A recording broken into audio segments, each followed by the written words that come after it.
আগে যখন প্রচুর সিরিয়াল দেখতাম তখন দেখতাম সিরিয়ালের নায়িকারা এক কালারের আনারকলি পরছে, কামিজ পরছে। তখন মনে হতো একসাথে অনেকগুলা কালারের আনারকলি বানিয়ে রাখবো, এক এক দিন এক একটা পরবো। তবে তখন আর বানানো হয়নি। এখন যেহেতু আমি ড্রেস মেকিং কন্টেন্ট গুলা বানিয়ে থাকি, সো ভাবলাম শখগুলা এখনই পূরণ করি।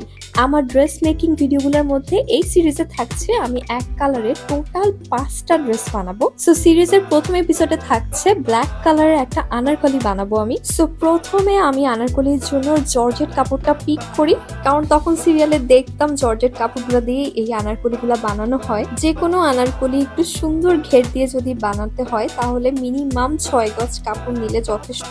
এই আনারকলির জন্য আমি ব্যবহার করছি ওয়েটলেস জর্জেট কাপড়, যেটার জন্য আমার ইনারের কাপড়ও লাগবে। সো একসাথে আমি ইনারের কাপড় এবং জামার কাপড়টা নিয়ে নিয়েছি। ওড়নার কাপড়ের জন্য আমি ব্যবহার করছি সলিড ব্ল্যাক কালারের একটা নেটের কাপড়। এরপর সরাসরি আমি চলে যাই লেসের দোকানে এবং আমি ডিসাইড করি আমি ব্ল্যাক এর সাথে গোল্ডেন কম্বিনেশনের একটা আনারকলি বানাবো।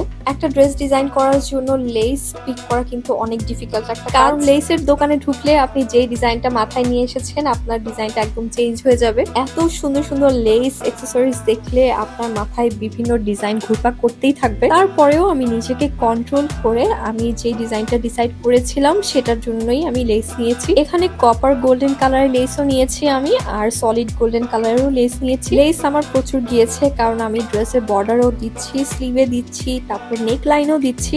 আর এদিকে আমি অন্যান্য লেসের ডিজাইনও দেখছিলাম যেগুলোর গজ অনেক বেশি ছিল।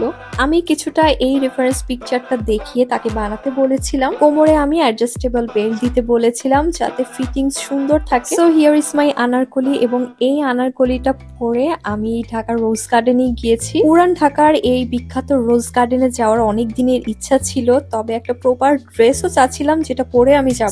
এখন আমার মনে হচ্ছে এই ড্রেসের সাথে এই জায়গাটা খুবই পারফেক্ট লাগছে। ড্রেসের নিচে শুধু লেস না, এখানে কিন্তু কাতান কাপড়ের একটা বর্ডার করা আছে, যার জন্য আরো বেশি গর্জিয়াস লাগছে। সো এক কালারের একটা মনের মতো আনারকলি পরতে চাচ্ছিলাম অনেকদিন ধরে। ফাইনালি এই শখের ড্রেসটা বানানো হয়ে গেছে আমার। আর তোমাদের যাদের এই ড্রেসটা পছন্দ হবে তোমরা কিন্তু চাইলে স্প্ল্যাশি বিডিতে অর্ডার করতে পারো। আমার বাসায় গোল্ডেন কালারের কিছু জুয়েলারি ছিল, সো ভাবলাম শুধুমাত্র ইয়ারিংসটা পরি। জায়গাটা যেহেতু অনেক রয়্যাল, সো এর সাথে কিন্তু আনারকলিটা খুবই যাচ্ছে। পার্ট 1-এ তোমাদের সাথে তো শেয়ার করলাম ব্ল্যাক কালারের আনারকলি। এখন তোমরা আমাকে সাজেস্ট করো নেক্সট ব্লগে আমি কোন কালারের ড্রেস বানাবো। আমার মাথায় অবশ্য রেড মেরুন কালার ঘুরছে, বাট তোমরা আমাকে যে কালারটা সাজেস্ট করবা নেক্সট আমি সেই কালারের ড্রেস বানাবো। আজকে ড্রেস মেকিং ব্লগ এই পর্যন্তই। আশা করি তোমাদের কাছে ভালো লাগবে।